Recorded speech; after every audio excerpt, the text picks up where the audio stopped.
Hello, wonderful students. How are you doing today? Hope you are doing great. Last week we treated electoral free and fair election. I repeat that. We treated free and fair election. And we talked that when an election is not being altered or interfered into, it is called free and fair election. And there are some forms that we looked at that makes election to be free, which includes registration of the voters and the register. Not only not only that, the electoral watchdog, the right to be voted for, and the right to vote. But today we'll be looking at today's topic, which is electoral malpractices. And at the end of the lesson, the students should be able to explain the meaning of electoral malpractices. Then they will state or list the forms of electoral malpractices and outline the causes of electoral malpractices. What is electoral malpractices? Whenever the election process is on and there is interference in it, by which people rig the election or steal the ballot boxes, it can be said to be electoral malpractices. It is also an unapproved or unethical behavior of the people when people did not do what they're supposed to do. Instead, they are trying as much as possible to make things look awkward. Then the next thing is ways by which electoral malpractices can happen. What are the things that people do that we can say, this is electoral malpractices? Number one, impersonation. Impersonation, it is when an individual is appearing as another person in terms of taking that you are the person's name, you are the person's you have the person's qualification, or you are the person inside that owns the voters registration card. And when being caught, it is an offense. When you are using another person's voters card to vote, not with anything but with the intention of rigging, it is electoral malpractices. Another electoral malpractices is extension of voting period. I could remember during our service year, some youth corps members were used. They were used.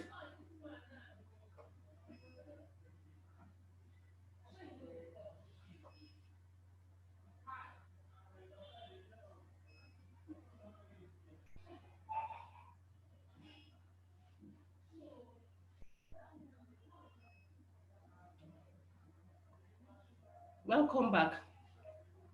As it is, the NYSC youth corps were used as NYS as INEC officials, and because they were posted to remote areas, you can imagine they kind of, you know, give them money so that they can extend the voting period. This is electoral malpractices. It's not a normal way of doing things. Then another one is the use of force and threat. You know, where one's life is in danger, then people tend to comply by force. You must either do dance to their tune or one will be killed, and nobody will ask you why you did not comply with them. So you kind of think of over it, that is it my life that is important here, or to be loyal to the country. It is good to be loyal to the country, but in this kind of a thing, they tend to force people and they threat people to rig election. Another ways by which the electoral malpractices occur is campaign during election. We were told that campaigning during election is prohibited, that it is not allowed, it is an offense to campaign during election. I could remember during the time of Kashimawo, MK Abiola, when he was being voted for in 1993. The among so many other reasons, the election was cancelled because he campaigned during the election. He wore agbada that has the logo of horse, and horse was the logo of his own party as at that time, among many other reasons. Campaign during election is prohibited. These are the things that people do, the chaos that they cause during election, stealing ballot boxes, causing chaos, fighting, and the rest of it. All these are the examples. Then another point is bribery and corruption. This is collection of money, gift, valuable consideration, or employment. At times they will just be giving people gift of food, such as bag of rice, gift of clothes. They will give people gift of money, and the people collecting it, it is in exchange of their vote.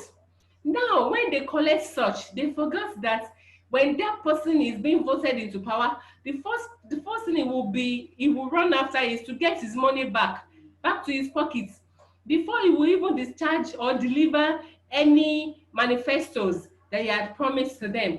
And those are part of the point that gingers electoral malpractices. Then another one is multiple registration of voters, and that is where the political parties rig the election. There will be ghost voters that will go and register, and they will use those ghost registration cards to vote as many as possible.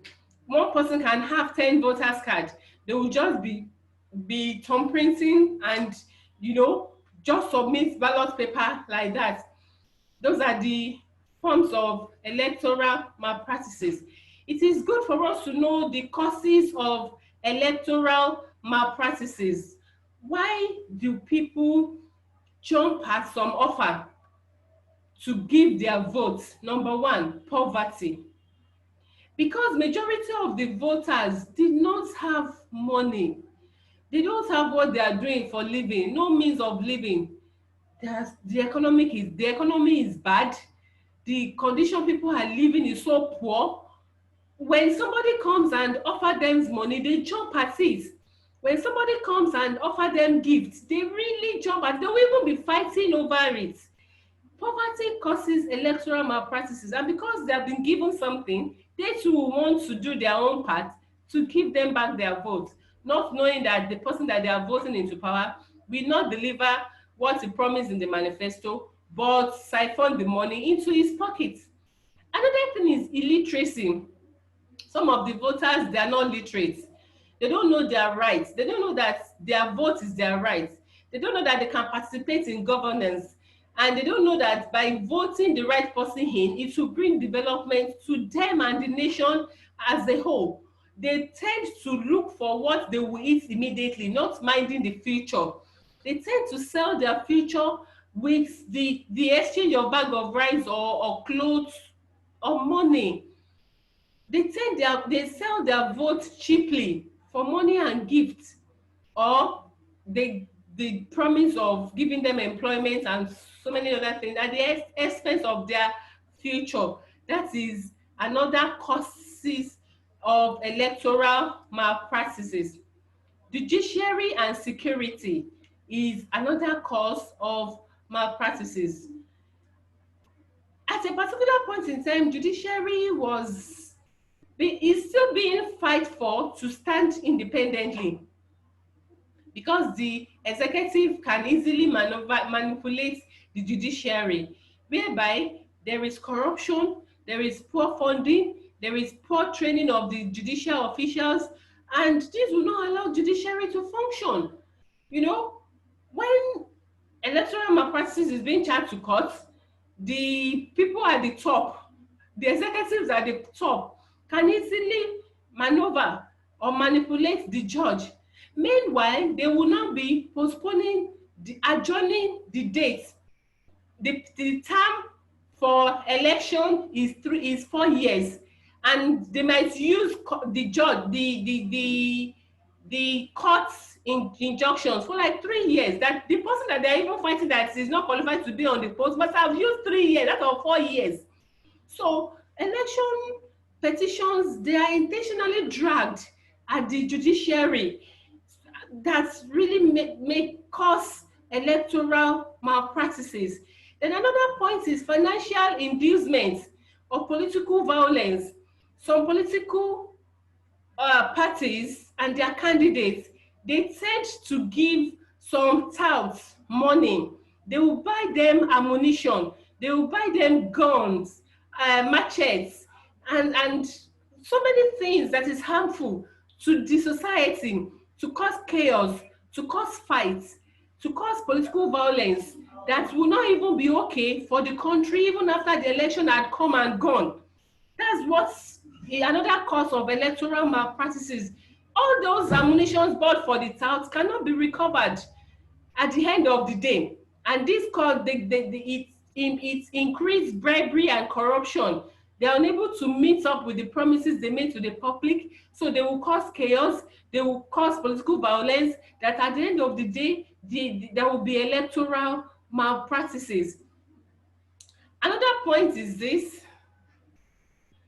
which is financial inducement of political violence.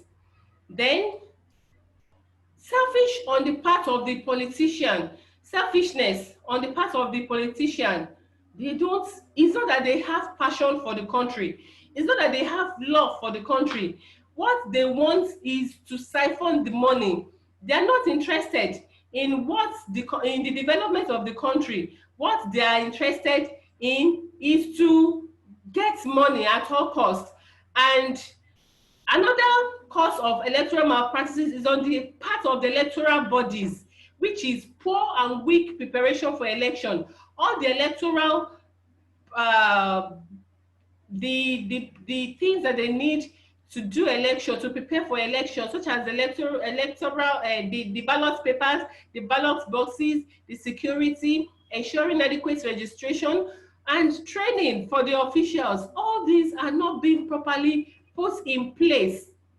There is less preparation in the electoral commission, and this is a way of making electoral malpractices to exist, because when some have started voting at the other polling unit, they will still be waiting for the voters card, the voters materials. All these things cause electoral malpractices. The time must have been wasted, people must have been tired. By the time they want to start making verification, accreditations and all stuff, the people tend to start to misbehave. There will be no orderliness any longer, and all these have to be put to check. Then the last but not the least is bribery and corruption. The politicians, they bribe the electoral officials, they bribe them so that they can manipulate and change the results. Don't forget, I told you that in the process of accreditation, announcement is usually being made to know the number of people that will vote. But along the line, when the politicians have bribed the electoral official, they tend to manipulate the figure and bring back the wish of the politicians in order to rig the election.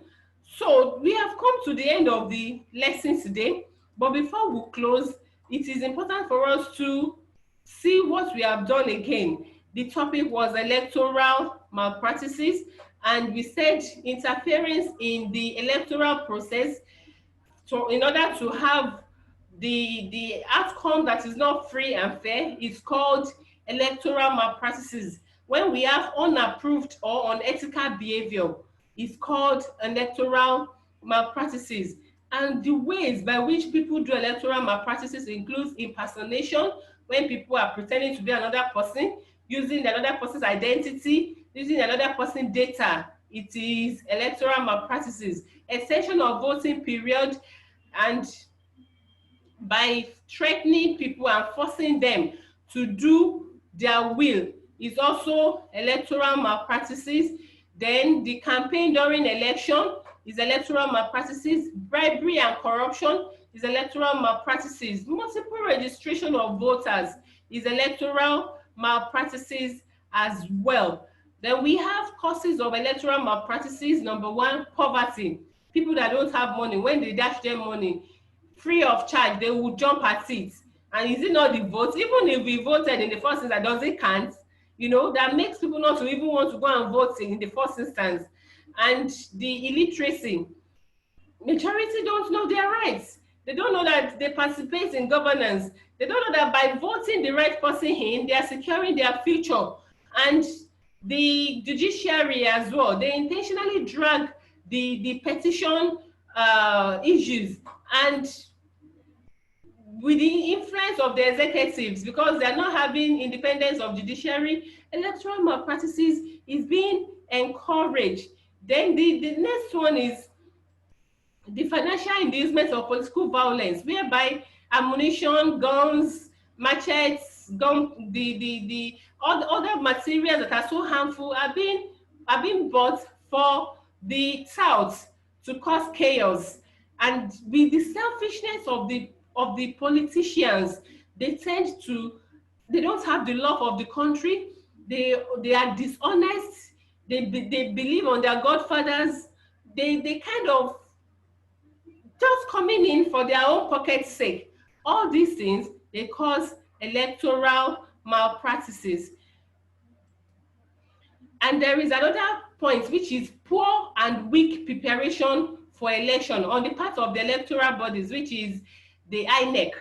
Instead of getting their officials well trained, getting the electoral materials ready, all these are not being put in place, then it causes electoral malpractices. The last but not the least, which is bribery and corruption. It is order of the day in the country, whereby the politician bribes the electoral officials in order to manipulate the electoral processes. All these are causes of electoral malpractices. We have come to the end of the lesson. You can go to the website to get the lesson notes, and as well use the fundamental civic education for your reference textbook for GSS 3. Till we meet in the next class, stay safe and God bless. Have a wonderful day and be a good ambassador of our school.